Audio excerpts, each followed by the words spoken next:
Hi everyone. ఈ వీడియోలో promise dot all settled అనేటువంటి మెథడ్ గురించి ఎక్స్ప్లెయిన్ చేయబోతున్నా. ఒకసారి థియరీ చూడండి.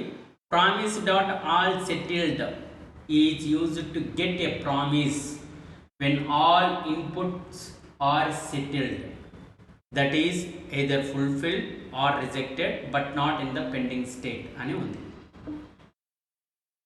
So promise dot all settled అనేటువంటి మెథడ్ ఏం చెప్తుంది అంటే, బేసిక్గా ఒకటి కన్నా ఎక్కువ ప్రామిసెస్ని ఈ మెథడ్ అనేది ఇన్పుట్గా తీసుకుంటుంది. అంటే ఆరే ఆఫ్ ప్రామిసెస్ని తీసుకుంటుంది. ఇక్కడ ఒకసారి అబ్జర్వ్ చేయండి. ప్రామిస్ 1, ప్రామిస్ 2, ప్రామిస్ 3 అనేది ఉంది. ఆ ప్రామిసెస్ అన్నిటిని కూడా ప్రామిస్ డాట్ ఆల్ సెటిల్డ్ అనేటువంటి మెథడ్కి అయితే ఇచ్చినాం. అంటే ఈ ప్రామిసెస్కి సంబంధించినటువంటి మొత్తం డేటా అంతా కూడా రిజల్ట్లోకి వచ్చింది అనుకుందాం. ఈ రిజల్ట్లో ఉన్నటువంటి దాన్ని మనం ఏం చేస్తున్నాం అంటే డాట్ దెన్ అనేటువంటి దాంతో చెక్కింగ్ చేస్తున్నాం.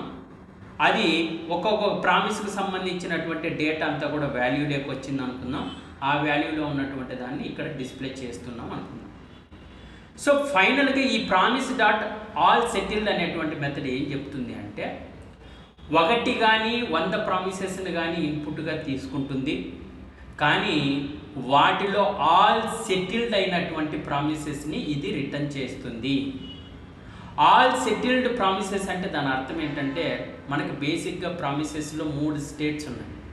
ఒకటి ఫుల్ఫిల్డ్ స్టేటు, రిజెక్టెడ్ స్టేటు, అన్సెటిల్డ్ స్టేట్.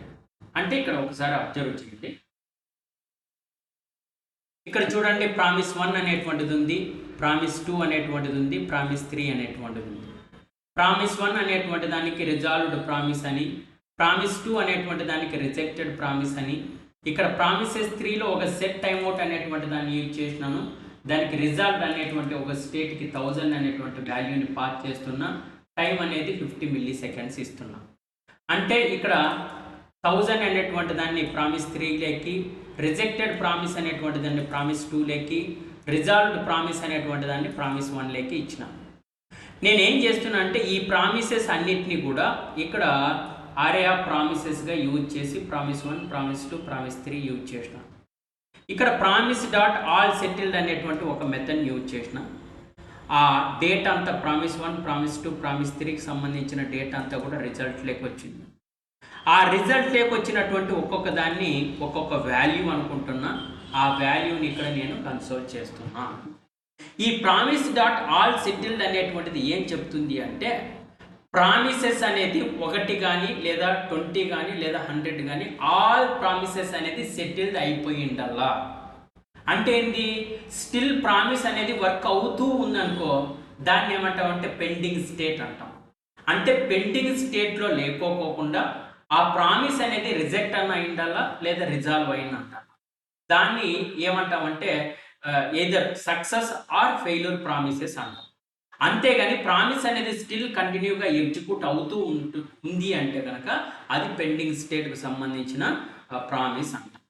సో ఆ పెండింగ్ స్టేట్కి సంబంధించినటువంటి ప్రామిసెస్ని కాకోకుండా అన్ని ప్రామిసెస్ అనేది సెటిల్డ్ అయిపోయిన తర్వాత వాటిని రిటర్న్ చేయడానికి ఆల్ సెటిల్డ్ అనేటువంటి ఒక ప్రామిస్ మెథడ్ని యూజ్ చేస్తాం.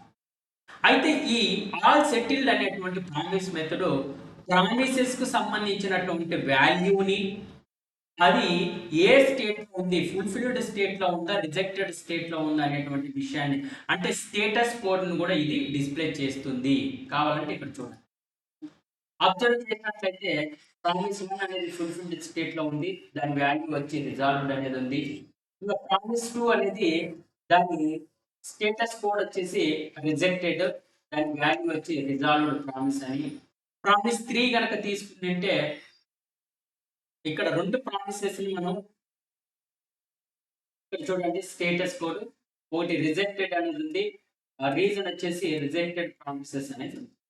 అంటే ఇది అంటే ప్రామిస్ అనేది రిజెక్టెడా లేదా ప్రామిస్ అనేది ఫుల్ఫిల్డా అనేది పక్కన పెడితే, ప్రామిస్ అనేది అన్సెటిల్డ్ స్టేట్లో కనుక ఉంటే వాటిని ఆల్ సెటిల్డ్ అనేటువంటి మెథడ్ అనేది ఎగ్జిక్యూట్ చేయదు.